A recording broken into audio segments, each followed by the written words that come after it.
اس دنیا میں اللہ تعالیٰ کی جو رحمت بھی ہوتی ہے وہ بھی در حقیقت ایک آزمائش کی شکل ہے، اس لیے کہ یہ دنیا اور یہ حیات دنیاوی یہ دار الجزا نہیں ہے، یہ دار امتحان ہے۔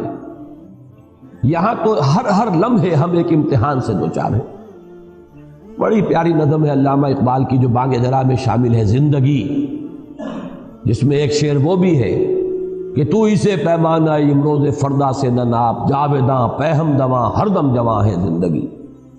اور آخری شعر ہے کہ قلزم ہستی سے تو راہ مانند حباب، اس زیاں خانے میں تیرا امتحان ہے زندگی۔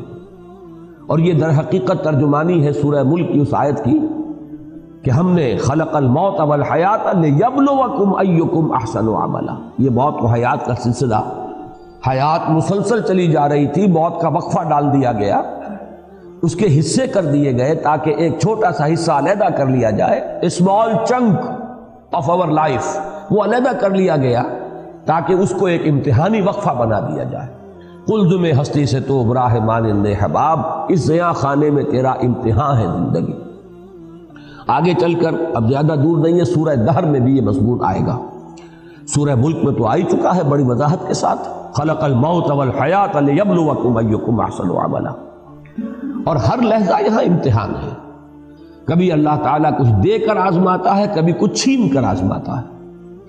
دے کر آزماتا ہے کہ بندہ شکر کرتا ہے یا نہیں، کبھی چھین کر آزماتا ہے کہ بندہ صبر کرتا ہے یا نہیں۔ ہر حال میں وہ میرے دامن سے وابستہ رہتا ہے یا نہیں، ہر حال میں راضی برضائے رب رہتا ہے یا نہیں۔ کہیں ایسا تو نہیں ہوتا کہ اگر نعمتوں کی بارش ہو تو ہم سے غافل ہو جائے، ہماری طرف سے منہ موڑ لے۔ کہیں ایسا تو نہیں کہ اگر کوئی تکالیف آ جائیں، ہجوم کر جائیں، تو پھر شکوہ اور شکایت کا لفظ زبان پر آ جائے۔ ہر حال میں ہونا یہ چاہیے کہ راضی برضائے رب رہے بندہ، چاہے یہ حال ہو چاہے وہ حال ہو۔ اس میں جو کلائمیکس ہے وہ سورۃ الفجر کی آیت ہے کہ انسان اگر اس دنیا کے اندر بدلتے ہوئے حالات کو چاہے، توحید مکمل ہے اس کی کہ وہ اللہ ہی کی طرف اس کو منسوب کر رہا ہے۔ فَأَمَّا الْإِنسَانُ إِذَا مَا ابْتَلَاهُ رَبُّهُ فَأَكْرَمَهُ وَنَعَّمَهُ فَيَقُولُ رَبِّي أَكْرَمَنِ۔ انسان کا عجیب حال ہے کہ جب اس کا رب اس کو خوب نعمتیں دیتا ہے، آزماتا ہے اس صورت میں کہ نعمتیں دیتا ہے، خوب اس کو اکرمہ عزت دیتا ہے، فَيَقُولُ رَبِّي أَكْرَمَنِ، تو وہ کہتا ہے مجھے رب نے عزت دے دی، باعزت بنا دیا، میرا اعزاز فرمایا۔ اب دیکھیے شرک یہاں نہیں ہے، وہ سب سے بڑی گمراہی جو ہے اس سے تو انسان بچا ہوا ہے، میرے رب نے مجھے عزت دی۔ شرک نہیں ہے، توحید موجود ہے، توحید میں کہیں کوئی اس میں کوئی خلا نہیں، کوئی نقص نہیں۔ وَأَمَّا إِذَا مَا ابْتَلَاهُ فَقَدَرَ عَلَيْهِ رِزْقَهُ فَيَقُولُ رَبِّي أَهَانَنِ۔ اور جب دوسری شکل میں اللہ تعالیٰ امتحان لیتا ہے کہ اس پر اس کے رزق کو تنگ کر دیتا ہے، ناپ تول کر دینے لگتا ہے، تھوڑا تھوڑا ایشو کرتا ہے، اس لیے کہ قدرہ کے معنی جو ہے وہ یہی ہے، اندازے سے دینا شروع کر دینا۔ ایک ہے بغیر حساب آ رہا ہے، اور ایک یہ کہ اب ناپ تول کر کے آ رہا ہے۔ فَيَقُولُ رَبِّي أَهَانَنِ، تو وہ کہتا ہے میرے رب نے تو مجھے ذلیل کر دیا۔ اب ان دونوں جملوں میں توحید اور شرک کے اعتبار سے کوئی کمی نہیں ہے کہ کوئی گمراہی کی آپ نشاندہی نہیں کر سکتے۔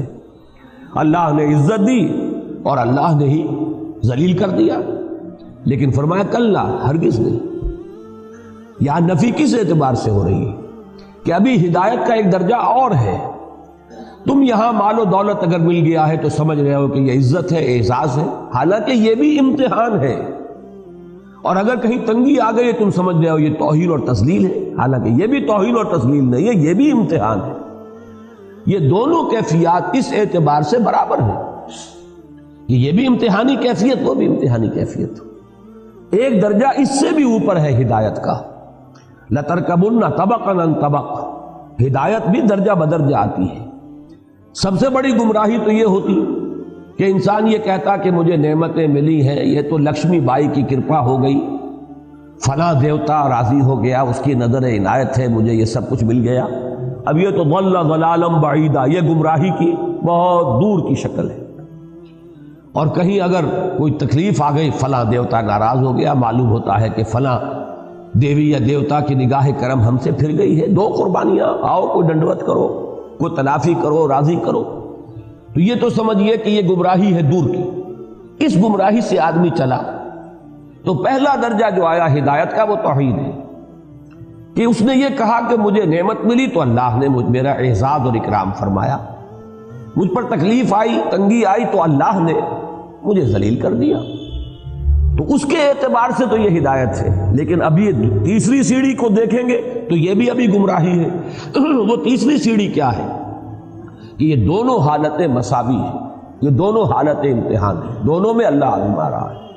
ابھی ایک چوتھی سیڑھی ہے، یہ سب سے اونچی ہدایت ہے، اس تک تو یوں سمجھیے کہ اخص الخواص پہنچ پاتے ہیں، عام لوگوں تک کی اس تک رسائی نہیں ہے، اور وہ یہ ہے کہ یہ سمجھا جاتا ہے عام طور پر کہ اگر مفلسی ہے، احتیاج ہے، دنیاوی حالات کی تنگی ہے تو یہ امتحان شاید زیادہ کڑا ہے، زیادہ سخت ہے، اور اگر فراوانی ہے اور دولت ہے اور عزت ہے تو یہ امتحان شاید ہلکا ہے، آسان ہے۔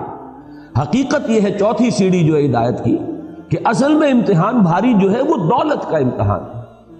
اگر اللہ تعالیٰ زیادہ دیتا ہے، عزت دیتا ہے، وجاہت دیتا ہے، یہ امتحان زیادہ سخت ہے، زیادہ مشکل ہے۔ اگر تنگی ہے، مصیبت ہے، تکلیف ہے تو یہ امتحان آسان ہے، اس لیے کہ تنگی میں اور مصیبت میں لامحالہ انسان کا رجوع اللہ کی طرف ہوتا ہے، جبکہ محتاط ہے، فراوانی ہے، عزت ہے تو اس میں بہت شدید اندیشہ ہے غفلت کا۔ تو معلوم یہ ہوا کہ نتیجے پر اگر نگاہ ہے تو اس کے اعتبار سے یہ امتحان کے دولت ہو اور اس کے انبار ہو اور فراوانی ہو، یہ زیادہ مشکل امتحان ہے بنسبت اس کے کہ تکلیف ہو یا کوئی دنیا میں احتیاج کا معاملہ ہو۔ اس کے حوالے سے یاد رکھیے امام احمد ابن حنبل رحمۃ اللہ علیہ کا وہ واقعہ کہ ایک زمانے میں حکومت جو ہے تشدد کر رہی تھی، شدید ترین عتاب میں آئے ہوئے ہیں، مار پڑ رہی ہے، جیلوں میں ٹھوسا ہوا ہے، اور الفاظ یہ آتے ہیں روایات میں کہ وہ مار ماری گئی ہے کہ اگر ہاتھی کو بھی وہ مار ماری جاتی تو بلبلا اٹھتا، لیکن کبھی کوئی آنسو جو ہے آنکھ سے نہیں ٹپکا۔ لیکن جب حالات بدل گئے اور اب دارالخلافہ جو ہے یا بیت الخلافت، وہاں سے اب آ رہے ہیں اشرفیوں کے توڑے لے کر ایک شخص آیا ہے، تھیلی لے کر آیا ہے کہ یہ خلیفہ نہیں، کیونکہ خلیفہ بدل گیا، اب حالات جو ہے حکومت کے تبدیل ہو گئے۔ تو جب وہ تھیلی پیش کی ہے ان کی خدمت میں اشرفیوں کی، تب رو پڑے کہ اللہ میں اس امتحان اور آزمائش کے قابل نہیں، یہ امتحان کہیں زیادہ سخت ہے، کہیں مشکل ہے۔ تو ان چار درجوں کو اگر اللہ تعالیٰ توفیق دے تو یاد رکھیے۔ اب دیکھیے ریلیٹیو، یہ جو تھیوری آف ریلیٹیوٹی ہے یہ ہر جگہ چلتی ہے۔ سب سے اونچے درجے کے اعتبار سے دوسرا درجہ بھی گمراہی کا ہے، پھر اس کے اعتبار سے تیسرا درجہ اور گمراہی کا ہے، اور جو سب سے نیچے ہے وہ تو خیر گمراہی ہے ہی ہے۔ نیچے سے چلیں گے تو پہلے کے مقابلے میں دوسرا بھی ہدایت پر مشتمل ہے کہ آپ نے اگر دنیا میں خیر ملا، بھلائی ملی تو اسے اللہ کی طرف منسوب کیا، اللہ نے مجھے عزت دی، شرک سے تو بچ گئے۔ اگر تکلیف آئی، مصیبت آئی تو اس کو بھی اللہ کی طرف منسوب کیا، اللہ نے مجھے ذلیل کر دیا، شرک سے تو بچ گئے، اس کے مقابلے میں ہدایت پر آ گئے۔